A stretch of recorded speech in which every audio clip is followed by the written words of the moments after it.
বিশ্ব নবীকে সব থেকে যিনি বেশি ভালোবেসেছিলেন তার নাম কি? আবু তালেব। ভালোবাসেননি? বিশ্ব নবীকে ভালোবেসেন না বাসেননি? ভালোবেসেন।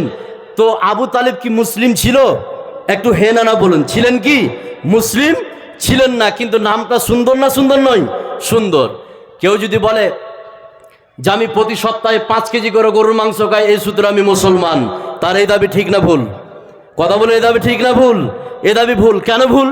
এ ভারতবর্ষের মধ্যে একটি রাজ্য আছে, যে রাজ্যের নাম হচ্ছে কেরালা। নাম শুনেছেন আপনারা? এই কেরালাতে অনেক অমুসলিম আছে যারা গরুর মাংস খায়। আছে না নাই? কথা বলে আছে না নাই? আছে। তাহলে মুসলিম হতে হবে, মুখে শুধু দাবি করলে একে মুসলমান হওয়া বলা যাবে না, সেটাকে কাজে কর্মে পরিণত করতে হবে। আছে না নাই?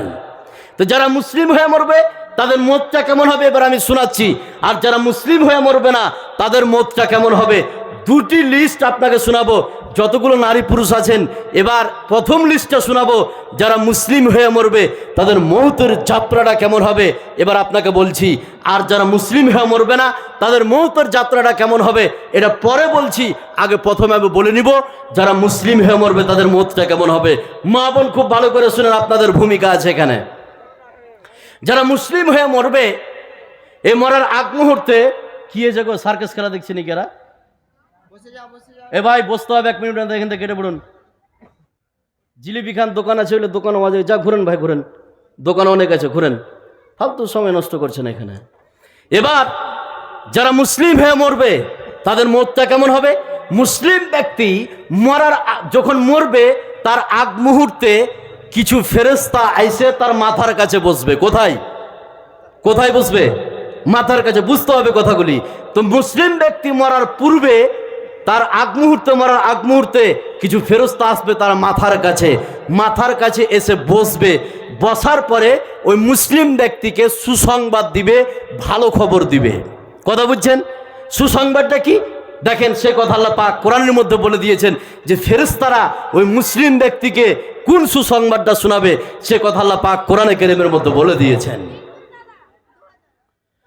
আল্লাহু রাব্বুল আলামিন বলেন, ইয়া আইয়াতুহান নাফসুল মুতমাইন্না ইরদি ইলা রাব্বিকি রাদিয়াতাম মারদিয়া ফাদখুলি ফি ইবাদি ওয়াদখুলি জান্নাতি।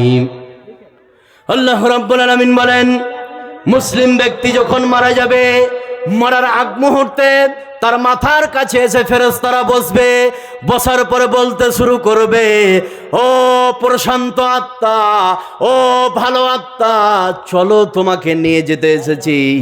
যে আল্লাহ তোমার উপরে রাজি আছে, যে আল্লাহ তোমার উপরে খুশি আছে, চলো তুমি তোমার রবকে তুমি রাজি করিয়েছো, চলো তোমাকে আমি নিয়ে যেতে এসেছি ওই জান্নাতের দিকে। যে আল্লাহকে তুমি রাজি করিয়েছো ওই জান্নাত তোমার জন্য অপেক্ষা করছে। জোরে বলুন সুবহানাল্লাহ। এবার এই সুসংবাদ দিবে। এই সুসংবাদটা ভালো না খারাপ? একটু কথা বলুন, ভালো না খারাপ?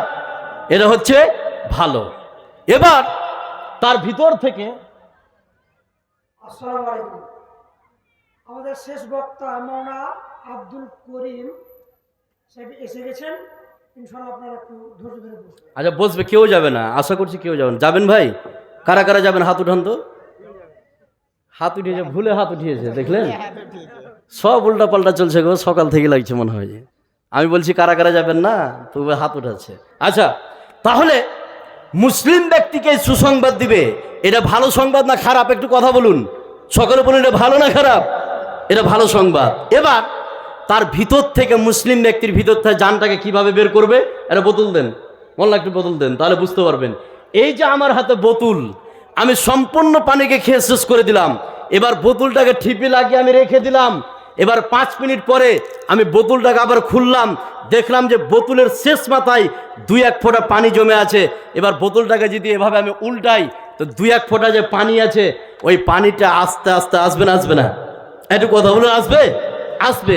ঠিক মুসলিম ব্যক্তি যখন মারা যাবে, তাকে সুসংবাদ দিয়ে তার ভিতর থেকে রুহটাকে আস্তে আস্তে আস্তে আস্তে করে বের করবে, যাতে করে কষ্ট না হয়। এবার আপনাদের কাছে আমার একটা প্রশ্ন, যে মুসলিম ব্যক্তি মরছে তাকে সুসংবাদ দিল, তার ভিতর থেকে আস্তে আস্তে জানটাকে বের করলো, তো সে শুধু বুঝতে পারলো না তার খাটের আশেপাশে যারা বসে আছে তারাও বুঝতে পারলো? কোনটা? একটু কথা বলুন। ও নিজেই বুঝতে পারলো, যারা আশেপাশে আছে তারা বুঝতে পারলো না। সে বুঝতে পারলো যে আমার জন্য জান্নাত অপেক্ষা করছে, জান্নাতের আমার সুসংবাদ দিয়েছে, সেই বুঝতে পারলো। কিন্তু আমরা কি বুঝতে পেরেছি? পারিনি। কিন্তু ভালো মৃত্যুর কিছু লক্ষণ আছে, মা বোন ভালো করে শুনেন। সমাজে যখন দেখবেন যে কথাগুলি আমি বলছি, এই পয়েন্টগুলি যদি মিলে যায় তাহলে বুঝবেন যে লোকটার ভালো মৃত্যু হয়েছে। শুভ মৃত্যুর কিছু লক্ষণ আছে। লক্ষণগুলি কি? নাম্বার 1, ভালো মৃত্যুর লক্ষণ, শুভ মৃত্যুর লক্ষণ, কালেমা পড়তে পড়তে মারা যাওয়া। এরকম লোক আছে না নাই? ভালো মৃত্যুর লক্ষণ। নাম্বার 2, শুক্রবারের দিন দিনে বা রাতে মারা যাওয়া। কোন মৃত্যুর লক্ষণ? কথা বলেন, কোন মৃত্যুর লক্ষণ? ভালো মৃত্যুর লক্ষণ। নাম্বার 3, পেটের ব্যথায় মারা যাওয়া, ভালো মৃত্যুর লক্ষণ। নাম্বার 4, যে সব মহিলারা প্রেগনেন্ট থাকে, ডেলিভারি হতে যা মারা যায় না, কথা বলুন, মারা যায়, ভালো মৃত্যুর লক্ষণ। ডুবে মারা যাওয়া, ডুবে মারা যাওয়া এই নয় যে সুইসাইড করেছে। অনেক মহিলা এরকম নাই যে তার একটা ছেলেকে ভালোবাসে, পেল না, পানিতে জান দিয়ে মরেছে, এরকম আছে না নাই? কথা বলে আছে না নাই? তার জন্য জাহান্নাম অপেক্ষা করছে। যে মহিলা বা কোনো পুরুষ নদীতে স্নান করছিল, পা পিছলে পড়ে গেছে, উঠতে পারেন, এরকম মত আছে না নাই? ভালো মৃত্যুর লক্ষণ। পুড়ে মারা যাওয়া, ভালো মৃত্যুর লক্ষণ। ছাদ থেকে পড়ে মারা যাওয়া বা দেওয়ালে চেপে পড়ে মারা যাওয়া, কোন মৃত্যুর লক্ষণ? কথা বলুন, ভালো মৃত্যুর লক্ষণ। প্লেগ রোগে মারা যাওয়া, ভালো মৃত্যুর লক্ষণ। এই মৃত্যুগুলো যখন দেখবেন বুঝে নিবেন যে লোকটার কোন মৃত্যু হয়েছে। কথা বলুন, ভালো মৃত্যু হয়েছে। আর বিশ্বের মধ্যে সব থেকে ভালো পাওয়ারফুল মৃত্যু জিহাদের ময়দানে যাওয়া, মানে মারা যাওয়া। সুবহানাল্লাহ বলবেন না? এবার জিহাদের ময়দানটা আমি বাদ দিলাম। এই বিশ্বে, পৃথিবীতে যতগুলো সাধারণ মৃত্যু আছে, যেই পয়েন্টগুলো বললাম, যতগুলো সাধারণ মৃত্যু আছে তার মধ্যে সব থেকে ভালো মৃত্যু হচ্ছে ওটাই, মানুষ যদি মুখ দিয়ে সার্টিফাই করে দেয়, মানুষ যদি মুখ দিয়ে বলে দেয় লোকটা ভালো ছিল, তাহলে নিশ্চিত তার কোন মৃত্যু হয়েছে। কথা বলুন, কোন মৃত্যু হয়েছে?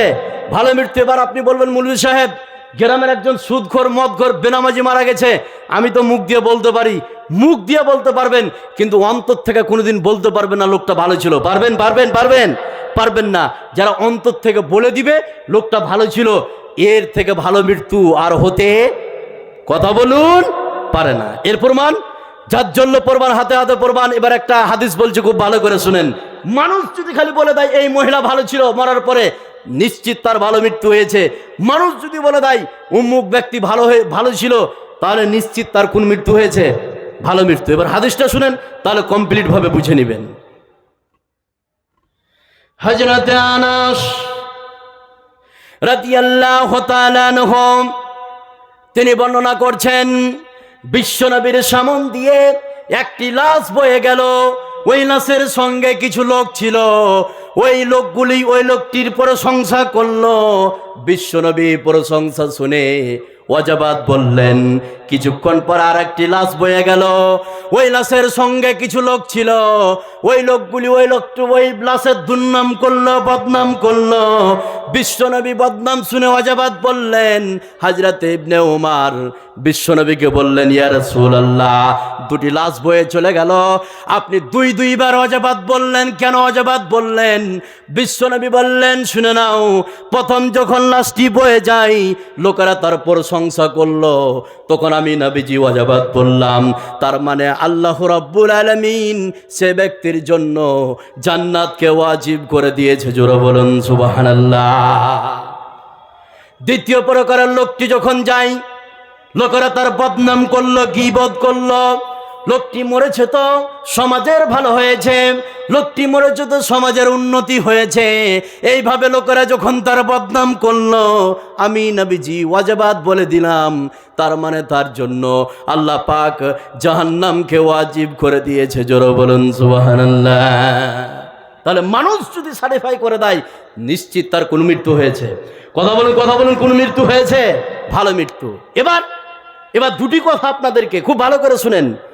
যে ব্যক্তি মরছে মুসলিম ব্যক্তি, ফেরেশতারা তাকে জান্নাতের সুসংবাদ দিল, আর বাহ্যিক দৃষ্টিতে দেখা গেল যে লোকটার ভালো মৃত্যু হয়েছে। সেই জন্য মুসলিম ব্যক্তি মরার সাথে সাথে আর পৃথিবীতে থাকতে, কথা বলুন, থাকতে চাইবে না, আর পৃথিবীতে থাকতে চাইবে না। মুসলিম মহিলা যদি মারা যায়, সেও মরার সাথে সাথে পৃথিবীতে থাকতে চাইবে না। কোনো পুরুষ যদি মারা যায় মুসলিম হয়ে, সেও পৃথিবীতে থাকতে, একটু কথা বলুন, থাকতে চাইবে না। কেন চাইবে না? সে বুঝে গেছে যে আমাকে যখন আমার জান কবজ করে আমাকে জান্নাতের সুসংবাদ দিয়েছে, সে বুঝতে পারছে আমার জন্য জান্নাত অপেক্ষা করছে, এই জন্য আর পৃথিবীতে থাকতে চাইবে না। অথচ ও জানছে আমার স্ত্রী কাঁদছে, আমার ছেলে কাঁদছে, আমার মেয়ে কাঁদছে, আমার উম্মুক কাঁদছে, জমি আছে, বাড়ি আছে, টাকা পয়সা, ব্যাংক ব্যালেন্স সব কিছু আছে, এরপরও আর পৃথিবীতে থাকতে চাইবে না। কেন চাইবে না বলেন তো ভাই? কেন বলেন তো? উনি ভাবছে আমার জন্য জান্নাত কি করছে, অপেক্ষা করছে। কি বলবে? থাকতে চাইবে না। যারা খাটে করে নিয়ে যাবে চারজনা, এই চারজনকে উদ্দেশ্য করে বলতে শুরু করবে। কি বলবে? এবার হাদিসটা বলছি, দেখেন খুব ডিপলি হাদিস। কি বলবে যখন লাশটা নিয়ে যাবে? ওই লাশটা বলবে কি, মা বোন খুব ভালো করে শুনেন। হযরত আবু সাঈদ খুদরি রাদিয়াল্লাহু তাআলা আনহু তিনি যেন হাদিসটি বর্ণনা করেন।